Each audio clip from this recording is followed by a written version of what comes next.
नमस्कार दोस्तों, स्वागत है आज के इस यूट्यूब सेशन में। आज का जो टॉपिक मैंने चूज़ किया है वो है डायबिटीज़।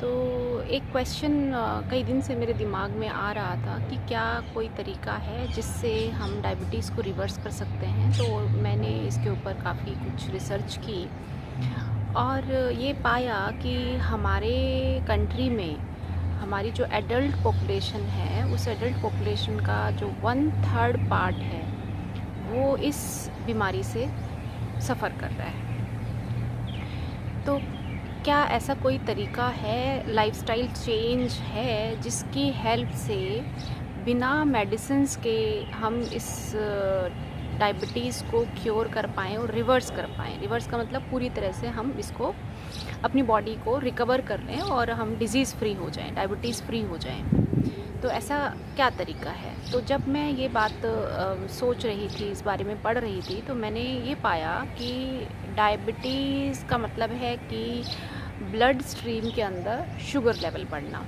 ठीक है, तो जब भी हमारे ब्लड स्ट्रीम में शुगर लेवल बढ़ता है, हम डॉक्टर के पास जाते हैं, वो टेस्ट करते हैं, टेस्ट करके चेक करते हैं कि फास्टिंग का ब्लड शुगर लेवल कितना है, बिफोर फास्टिंग, आफ्टर फास्टिंग कितना है, और अगर वो एक पर्टिकुलर लिमिट है, उस लिमिट से अगर वो ज़्यादा आ जाता है तो डॉक्टर में कहते हैं भाई कार्बोहाइड्रेट कम कर दो, शुगर कम कर दो, और बहुत सारी मेडिसिन हैं वो हमें प्रिस्क्राइब कर देते हैं। तो क्या आपने सोचा है आज तक डॉक्टर की दी हुई मेडिसिन से कोई भी डायबिटिक पेशेंट ठीक हुआ है? नहीं हुआ। डेटा यही कहता है कि आज तक किसी का भी, एक बार जिसकी मेडिसिन शुरू हो गई हैं, एलोपैथिक मेडिसिन जिसकी शुरू हो गई हैं, उसकी डायबिटीज़ रिवर्स नहीं हुई है। तो अगर हमें अपनी डायबिटीज़ को पूरी तरह से क्योर करना है, फुल्ली रिवर्स करना है, तो हमें सिम्टम्स पे फोकस नहीं करना है, सिम्टम्स को सप्रेस नहीं करना है, हमें फोकस करना है रीज़न्स, कारण क्या है, हमें डायबिटीज़ हुई क्यों। क्योंकि जब हम कारण तक पहुंच पाएंगे तो हम उन रीज़न्स को, उन कॉजेज़ को, अगर हम अपने लाइफस्टाइल से उन कॉजेज़ को हटा देंगे तो हम एक रिवर्सल की प्रोसेस को स्टार्ट कर पाएंगे, डायबिटीज़ को रिवर्स करने की प्रोसेस को स्टार्ट कर पाएंगे। तो ये हमारा मेन मुद्दा है। अब पहले समझते हैं डायबिटीज़ में होता क्या है। डायबिटीज़ में क्या होता है कि हमारे बॉडी के अंदर एक स्पेशल हार्मोन है जो कि हमारी पैनक्रियास सिक्रीट करती है, उसको हम बोलते हैं इंसुलिन। जो इंसुलिन है उसका जो मेन फंक्शन होता है, उसका मेन फंक्शन है कि हमारे जितने भी मसल सेल्स हैं, मैंने आपको बताया था कि हमारी बॉडी में फ़ैट सेल्स होते हैं जिसको एडिपोज टिश्यूज़ बोलते हैं, या सबक्यूटेनियस फ़ैट बोलते हैं, विसरल फ़ैट बोलते हैं, या मस्कुलर फ़ैट बोलते हैं। तो ये मस्कुलर फ़ैट सेल्स जो होती हैं, मसल्स को, बॉडी की मसल्स को वर्क कराने के लिए सेल्स को एनर्जी चाहिए होती है, और वो एनर्जी इंसुलिन की हेल्प से बनती है। कैसे? इंसुलिन एक किस्म से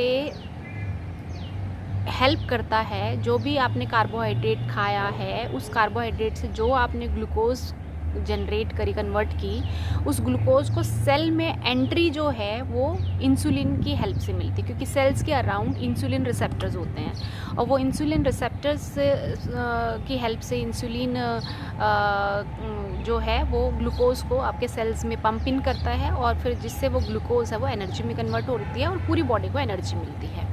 अब होता क्या है, डायबिटिक पेशेंट में क्या होगा कि आपके जो इंसुलिन रिसेप्टर या तो काम करना बंद कर देते हैं, तो उससे क्या होगा कि इंसुलिन रिसेप्टर्स आपके काम करना बंद करेंगे, तो आप इसका मतलब है आपकी बॉडी इंसुलिन रेजिस्टेंस हो गई।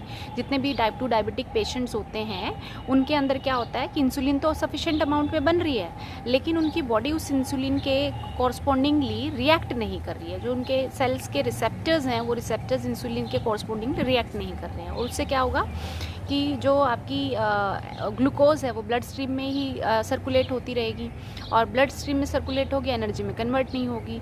अब जब ग्लूकोज का लेवल ब्लड स्ट्रीम में बढ़ता है तो बॉडी क्या करेगी? बॉडी तो अपने आप को डिटॉक्स करने का उसका तो बहुत परफेक्ट मैकेनिज्म बना हुआ है। तो बॉडी उस ग्लूकोज लेवल को कंट्रोल करने के लिए क्या करती है, आपको एक्सेसिव थर्स्ट, यानी प्यास लगनी शुरू होगी, तो आप ज़्यादा पानी पियोगे। अब जब भी आप ज़्यादा पानी पीते हो तो आपका यूरिनेशन भी ज़्यादा होगा, ठीक है, पेशाब भी ज़्यादा आएगा। और अब आपका पानी, प्यास बढ़ गई है, आप यूरिनेट ज़्यादा कर रहे हैं, साथ में आपकी जो इंसुलिन आपकी सेल रिसेप्टर्स पे काम नहीं कर रही है, तो उससे जो ग्लूकोज है वो सेल में नहीं जा रही है और ग्लूकोज से हमें एनर्जी नहीं मिल रही, तो हमें वीकनेस फील होती है। और ये तीनों के तीनों जो सिम्टम है वो डायबिटीज़ के सिम्टम है। तो डॉक्टर आपसे पूछता है भाई आपको ज़्यादा प्यास लगती है, बार बार पेशाब जाना पड़ रहा है, वीकनेस फील हो रही है, फटीग फील हो रहा है, तो आप कहते हैं हाँ जी तीनों फील हो रहे हैं। तो आपको ब्लड टेस्ट कराता है और ब्लड टेस्ट में आपके ग्लूकोज लेवल हाई मिलते हैं और वो आपको एक मेडिसिन के प्रिस्क्रिप्शन दे देता है, कहते हैं पूरी ज़िंदगी अपनी मेडिसिन खाओ, अब आपका कुछ नहीं हो सकता, अब पूरी ज़िंदगी आपको खानी पड़ेगी।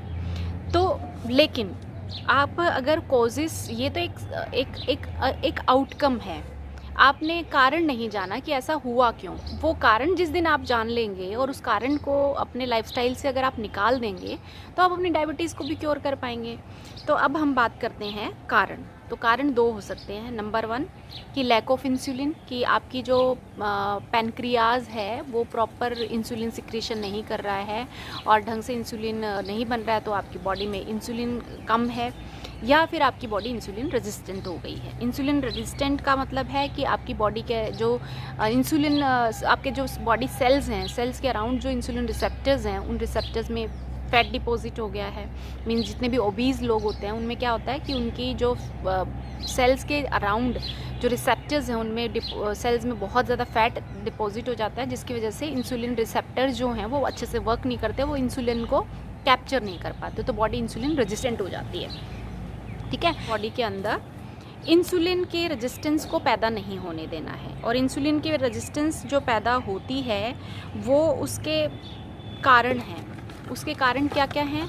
उसके कारण ये हैं कि आप बहुत सारे डेयरी प्रोडक्ट ले रहे हैं, आप बहुत सारे एनिमल प्रोडक्ट कंज्यूम कर रहे हैं। देखो, जब भी आप कोई भी डेयरी प्रोडक्ट यूज़ करते हो तो डेयरी प्रोडक्ट के अंदर भी वो भी किसी एक फीमेल मैमल का ही प्रोडक्ट है, तो उससे क्या होता है कि उसमें बहुत सारे ग्रोथ हार्मोन्स हैं और जो कि इंसुलिन लाइक हार्मोन्स होते हैं, जो उस मैमल के बेबी के लिए वो हार्मोन्स सिक्रीट हुए थे, उसकी ग्रोथ के लिए सिक्रीट हुए थे, लेकिन वो आपके लिए नहीं बने थे। आपने डेयरी की फॉर्म में उनको लेना शुरू कर दिया, तो उस वजह से क्या हुआ, वो आपका खुद का जो हार्मोनल इम्बैलेंस है वो क्रिएट हो गया। तो उस हार्मोनल इम्बैलेंस की वजह से क्या होगा, आपके इंसुलिन की रेजिस्टेंस गड़बड़ होगी। अब वो उसमें ग्रोथ जो हार्मोन्स थे, जो फैट एक मैमल के फैट बेबी के फ़ैट की रिक्वायरमेंट है उसकी ज़्यादा है, हमारी बॉडी को उतने फ़ैट की रिक्वायरमेंट ही नहीं है। हम उस डेयरी से एक्सेसिव फ़ैट ले रहे हैं तो हम ओबीज़ हो रहे हैं। हम एनिमल प्रोडक्ट ज़्यादा कंज्यूम कर रहे हैं, फ़िश मीन्स पोल्ट्री खा रहे हैं हम, और रेड मीट खा रहे हैं। तो बहुत सारे एनिमल प्रोडक्ट अगर हम कंज्यूम करते हैं तो उस वजह से क्या होगा, एनिमल्स को भी ओवर एक्सेसिव ग्रोथ हार्मोन्स की जो है वो इनपुट दी जाती है, ताकि वो जल्दी बड़े हों, जल्दी से मार्केट में जाएं, और जो फार्मर है जो उनको एनिमल्स को फार्म हाउस में ग्रो कर रहा है उसको ज़्यादा से ज़्यादा प्रॉफिट मिले। तो प्रॉफिट ड्रिवन है सब कुछ, हर कोई अपने प्रोडक्ट से मैक्सिमम प्रॉफिट लेना चाह रहा है। तो एक रीज़न ये है कि आपने जो एनिमल से उसके हार्मोन्स भी आपने ले लिए, आपने डेयरी से हार्मोन्स भी ले लिए, तो एक्सेसिव हार्मोन्स की वजह से आपकी बॉडी में फ़ैट डिपॉजिट हो रहा है, हार्मोनल इम्बैलेंस हो रहा है। और हार्मोनल इम्बैलेंस के साथ साथ अगर आपकी बॉडी के दूसरे हार्मोन्स लेवल भी गड़बड़ हैं, जैसे अगर आपकी विटामिन डेफिशिएंसी है, विटामिन डी की डेफिशिएंसी है, आप कोई ऐसी मेडिकेशन ले रहे हैं जिसमें आप स्टेरॉइड्स खा रहे हैं, या आप कॉन्ट्रासेप्टिव पिल्स ले रहे हैं, ठीक है, या आपको पीसीओडी है, ठीक है, पॉलीसिस्टिक ओवरी सिंड्रोम अगर आपको है, या आपको थायराइड है, तो उसकी वजह से भी एक हार्मोन का इम्बैलेंस दूसरे हार्मोन के इम्बैलेंस को ट्रिगर करता है। ठीक है, तो हमें अब देखना है।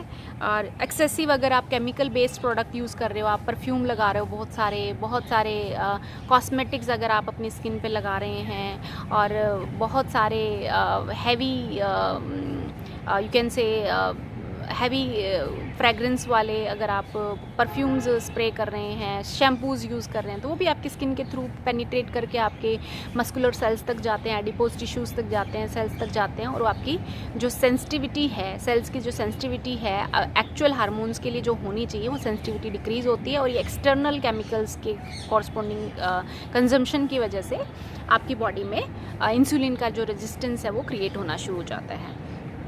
और एक और रीज़न जो है, कई बार कुछ लोगों को डायबिटीज़ स्ट्रेस की वजह से होती है, क्योंकि स्ट्रेस जो है वो आपके बॉडी के सारा जो केमिकल है, कंपोजिशन है, उसको गड़बड़ करता है। तो आपको देखना पड़ेगा कि कहीं आप किसी प्रकार का कोई स्ट्रेस तो नहीं ले रहे हैं। तो एक कारण आपकी डायबिटीज़ का स्ट्रेस हो सकता है। आपकी बॉडी में विटामिन डी की डेफिशिएंसी अगर है तो वो एक रीज़न हो सकता है आपके डायबिटीज़ का।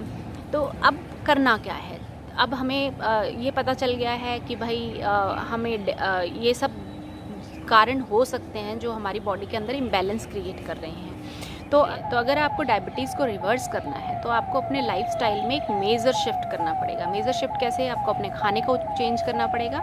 अगर आप ऑब्ज़र्व करें कि आप कहीं ज़्यादा डेयरी तो नहीं प्रोडक्ट यूज़ कर रहे हैं, आप एनिमल प्रोडक्ट तो ज़्यादा नहीं खा रहे हैं, तो आपको अपनी डाइट से डेयरी प्रोडक्ट को, एनिमल प्रोडक्ट्स को एकदम निकालना पड़ेगा। आपको वर्कआउट करने पड़ेंगे ताकि आपकी बॉडी के अंदर जो फैट सेल्स बन रहे हैं, आपकी जो ओबेसिटी है वो एक कारण है, क्योंकि ओबेसिटी की वजह से आपकी जो बॉडी सेल्स हैं, फैट सेल्स हैं, उसके अराउंड फैट डिपॉजिट हो रहा है, जिससे आपके इंसुलिन रिसेप्टर्स ढंग से काम नहीं कर रहे हैं। तो आपको अपनी ओबेसिटी पे वर्क करना पड़ेगा, ओबेसिटी को कम करना पड़ेगा। ओबेसिटी को कम करने के लिए मैंने आपको पहले अपने चैनल पे सजेस्ट किया हुआ है, आप एक बैलेंस डाइट लेंगे। डाइट का आपकी बॉडी की शेप को डिसाइड करने में 80% रोल है। आप वर्कआउट करेंगे, डिपेंडिंग अपॉन वॉकिंग, मतलब आधा घंटा पौना घंटा रोज़ वॉक कर सकते हैं, साथ में आप योगा कर सकते हैं। ठीक है, तो आप योगा करें, वर्कआउट करें, खुली हवा के अंदर ही वर्कआउट करें, तो उससे आपकी जो बॉडी के 5 एलिमेंट्स हैं वो बैलेंस होंगे। उसके अलावा आपको प्लांट बेस्ड डाइट पे आना पड़ेगा, क्योंकि प्लांट बेस्ड जो डाइट है उसके अंदर बहुत सारा फाइबर होता है। कोई भी एनिमल प्रोडक्ट ऐसा नहीं है जिसमें फ़ाइबर हो, क्योंकि एनिमल प्रोडक्ट में फ़ैट होता है, बहुत सारा फ़ैट होता है जो कि उस पर्टिकुलर मैमल के लिए या उस के बच्चे के लिए, डेयरी के जो प्रोडक्ट होते हैं उसके बच्चे के लिए होते हैं। तो जो दूध बनाती है कोई भी मैमल, वो अपने बच्चे के लिए बनाती है, लेकिन हम उसको पी रहे हैं, तो वो हमारे लिए, हमारी बॉडी कंपोजिशन के हिसाब से वो दूध नहीं बना हुआ था, लेकिन हम पी रहे हैं। और हमें एनिमल प्रोडक्ट मीट कंजम्पशन को बिल्कुल मिनिमाइज़ करना है और प्लांट बेस्ड डाइट पे आना है। तो प्लांट बेस्ड डाइट में बहुत सारा फाइबर होगा, हेल्दी फैट होंगे, और अपने स्ट्रेस लेवल को मैनेज करना है तो उसके लिए आप योगा, मेडिटेशन करें, आप वर्कआउट्स करें। अपने वेट को रिड्यूस करने के लिए आप एक बैलेंस्ड डाइट लें, जो कि मैंने आप लोगों को पहले से ही शेयर की हुई है, और साथ साथ बैलेंस डाइट के साथ साथ इंटरमिटेंट फास्टिंग करें, जिसका वीडियो ऑलरेडी मैं आप लोगों को इस चैनल पे बना के दे चुकी हूँ। तो अगर आप अपनी लाइफ स्टाइल के अंदर ये कुछ मेजर शिफ्ट करेंगे और आप देखेंगे कि धीरे धीरे आपकी जो डायबिटीज़ की जो प्रॉब्लम है, जो हार्मोनल इम्बैलेंस है, किसी भी तरह का जो हार्मोन इम्बैलेंस आपकी बॉडी में, चाहे वो थायराइड है, चाहे वो पीसीओडी है, चाहे वो विटामिन डी की डेफिशिएंसी है, तो या फिर आपकी बॉडी के अंदर डायबिटीज़ है, तो ये सारे की सारी चीज़ें धीरे धीरे आपकी बॉडी से जाने लग जाएंगी और आपकी बॉडी एक रिकवरी स्टेज के अंदर एंटर करेगी और फाइनली आप अपनी डायबिटीज़ को पूरी तरह से रिवर्स कर पाएंगे। उम्मीद है आज का ये वीडियो आपको अच्छा लगा होगा, और अगर आपको अच्छा लगा हो तो इस वीडियो को शेयर करें, लाइक करें मेरे चैनल को, और अपने कमेंट्स देना ना भूलें, और चैनल पे नए हैं तो सब्सक्राइब करें। और आपकी सेहत आपके हाथ में है, सेहत को सुधारना है तो अपने भोजन को सुधारें, अपने लाइफस्टाइल को सुधारें। एक अच्छा और हेल्दी लाइफस्टाइल ही आपको एक डिजीज़ फ्री बॉडी दे सकता है। नमस्कार, आज के लिए इतना ही।